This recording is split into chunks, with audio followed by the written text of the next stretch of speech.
Hello welcome to Sari kitchen. ഇന്നൊരു 5 മിനിറ്റിലൊക്കെ ചെയ്യാൻ പറ്റുന്ന ഒരു ഡിഫറെൻറ്റ് ടേസ്റ്റുള്ള അടിപൊളിയായിട്ടുള്ളൊരു സ്നാക്കാണ് ചെയ്തെടുക്കുന്നത്.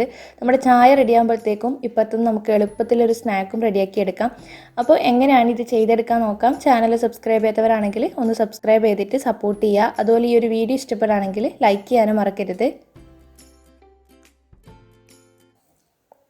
അപ്പോൾ ആദ്യം തന്നെ ഒരു മിക്സിയുടെ ജാർ എടുക്കുക. ഇതിലേക്ക് ഒരു 100 ഗ്രാമോളം ബോൺലെസ് ചിക്കൻ ചേർത്ത് കൊടുക്കുന്നുണ്ട്. ചെറിയ പീസായിട്ട് കട്ട് ചെയ്തിട്ട് ചേർത്ത് കൊടുക്കുകയാണ്. അപ്പോൾ ബോൺ ഉണ്ടാവരുത്, എല്ലില്ലാത്ത പീസ് ഇതുപോലെ കട്ട് ചെയ്തിട്ട് ചേർത്ത് കൊടുക്കണം. പിന്നെ കുറച്ച് ഉപ്പും കൂടി ചേർത്തിട്ട് നമുക്ക് മിക്സി അടച്ച് വെച്ചിട്ട് ജസ്റ്റ് ഇതൊന്ന് ക്രഷ് ചെയ്തെടുക്കണം.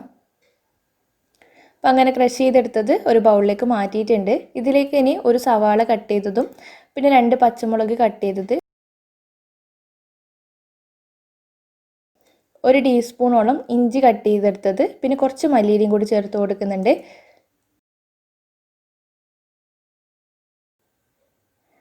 പിന്നെ അതുപോലെ തന്നെ കുറച്ച് ഒരു ടീസ്പൂണിൻ്റെ അടുത്ത് ചില്ലി ഫ്ലേക്സും കൂടി ചേർത്ത് കൊടുക്കുന്നുണ്ട്.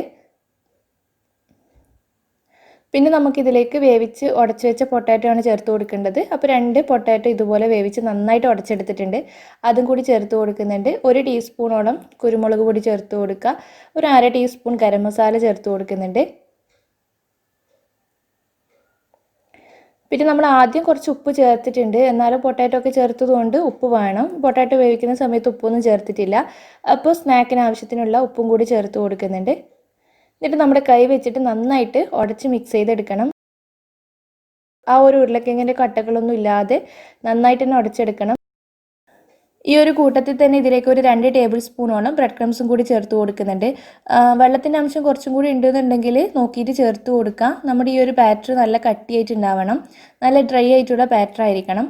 അപ്പോൾ ഇത് റെഡി ആയിട്ടുണ്ട്. അപ്പോൾ ഇനി നമുക്ക് ഷേപ്പ് ചെയ്തെടുക്കാൻ തുടങ്ങാം. അപ്പോൾ അതിന് വേണ്ടിയിട്ട് ഒരു ബൗളിൽ കുറച്ച് ഓയിൽ എടുത്തിട്ടുണ്ട്. കയ്യിൽ കുറച്ച് തടവിയതിന് ശേഷം നമ്മൾ ഉണ്ടാക്കി വെച്ച ആ ഒരു മിക്സിന്ന് കുറച്ചെടുത്താൽ മതി. ചെറിയൊരു ബോൾ എടുത്താൽ മതി. എന്നിട്ട് ഈ ഒരു ഷേപ്പാണ് ആക്കിയെടുക്കുന്നത്. നിങ്ങൾക്ക് വേണമെങ്കിൽ കട്ട്ലേറ്റ് പോലെ തന്നെ റൗണ്ടായിട്ട് ചെയ്തെടുക്കാം, കുറച്ചും കൂടി ഈസി ആയിരിക്കും. ഞാൻ പക്ഷേ ഇങ്ങനെയാണ് ചെയ്തെടുക്കുന്നത്, കാണാനൊരു ഭംഗിയുണ്ടാവും. പിന്നെ കുക്കി കട്ടറൊക്കെ ഉണ്ടെങ്കിൽ അത് വെച്ചിട്ട് കട്ട് ചെയ്തിട്ടും ഷേപ്പ് ചെയ്തെടുക്കാം. അപ്പോൾ ഇതുപോലെ തന്നെ എല്ലാം ചെയ്തെടുക്കാം. ലാസ്റ്റ് നമ്മളിതൊന്ന് കോട്ട് ചെയ്തെടുക്കുന്നുണ്ട്. അപ്പോൾ അതിന് വേണ്ടിയിട്ട് ഒരു മുട്ട എടുത്തിട്ടുണ്ട്, 1 കപ്പ് ബ്രെഡ് ക്രംസ് കൊടുത്തിട്ടുണ്ട്. ആദ്യം മുട്ട നന്നായിട്ട് ഇതുപോലെ ഒന്ന് ഉടച്ചെടുക്കാം. പിന്നെ നമ്മൾ ഷേപ്പ് ചെയ്ത് വെച്ച് ഓരോന്നായിട്ട് ആദ്യം മുട്ടയിൽ ഡിപ്പ് ചെയ്യാം. ബ്രെഡ് ക്രംസ് വെച്ചിട്ട് ഫുള്ളായിട്ടൊന്ന് കവർ ചെയ്തെടുക്കുന്നുണ്ട്. നന്നായിട്ട് തന്നെ കോട്ട് ചെയ്തെടുക്കാം. അപ്പോൾ ഈ ഒരു രീതിയിൽ എല്ലാം ചെയ്തെടുത്തിട്ടുണ്ട്. ഇനി നമുക്കിത് ഫ്രൈ ചെയ്തെടുക്കേ വേണ്ടൂ. അപ്പോൾ ഇത് പൊരിക്കാൻ വേണ്ടിയിട്ട് ഒരു ചീനച്ചട്ടിയിൽ അത്യാവശ്യം ഓയിലൊക്കെ ഒഴിച്ചിട്ട് ചൂടാക്കി എടുത്തിട്ടുണ്ട്. കുറേ ഓയിലൊന്നും ഒഴിക്കേണ്ട ആവശ്യമില്ല, ഒന്ന് മുങ്ങി പൊരിക്കാൻ മാത്രമുള്ള ഓയിൽ ഒഴിച്ച് കൊടുത്താൽ മതി. എന്നിട്ട് ഓരോന്നായിട്ട് ഇട്ട് കൊടുക്കുക.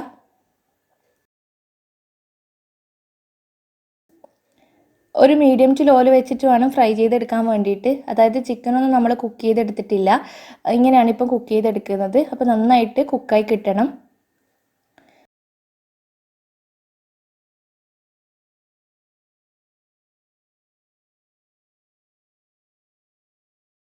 അപ്പോൾ തിരിച്ചു മറിച്ചൊക്കെ ഇട്ടിട്ട് ഇതുപോലെ ഒരു ബ്രൗൺ കളറാക്കി എടുക്കാം. ഓയിൽ കുടിക്കുന്ന പ്രശ്നമൊന്നും ഉണ്ടാവില്ല. പിന്നെ എണ്ണയിലിടുന്ന സമയത്ത് പൊട്ടിപ്പോകുന്ന പ്രശ്നവും ഉണ്ടാവില്ല. നമ്മളതൊക്കെ ഇതാക്കിയിട്ടാണ് ചെയ്തെടുത്തിട്ടുള്ളത്. അപ്പോൾ ഇത് എണ്ണയിൽ നിന്ന് മാറ്റാം. ഇതുപോലെ തന്നെ എല്ലാം ചെയ്തെടുക്കാം. പിന്നെ നമ്മളിതിപ്പം ഫ്രൈ ചെയ്തെടുത്തതിന് പകരം നിങ്ങൾക്ക് ബ്രെഡ് ക്രംസ് ഒക്കെ കോട്ട് ചെയ്തിട്ട് കുറച്ച് കാലം സൂക്ഷിക്കണം എന്നുണ്ടെങ്കിൽ ഫ്രീസറിൽ സൂക്ഷിക്കാം. ആരെങ്കിലും ഗസ്റ്റൊക്കെ വരുന്ന സമയത്ത് പൊരിച്ചു കൊടുത്താലും മതി.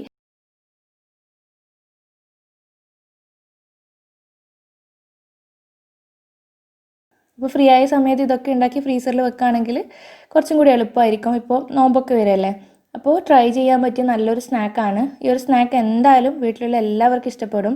ഇത്രയും ടേസ്റ്റി ആയിട്ടുള്ള ഒരു സ്നാക്കാണ്. ഇതിൻ്റെ ഉൾഭാഗം ഇങ്ങനെയാണ് ഉണ്ടാവുക. അപ്പോൾ എന്തായാലും ഒന്ന് ട്രൈ ചെയ്തിട്ട് ഫീഡ്ബാക്ക് അറിയിക്കണം. വീഡിയോ ഇഷ്ടപ്പെടുകയാണെങ്കിൽ ലൈക്ക് ചെയ്യാനും ഷെയർ ചെയ്യാനൊന്നും മറക്കരുത്. താങ്ക്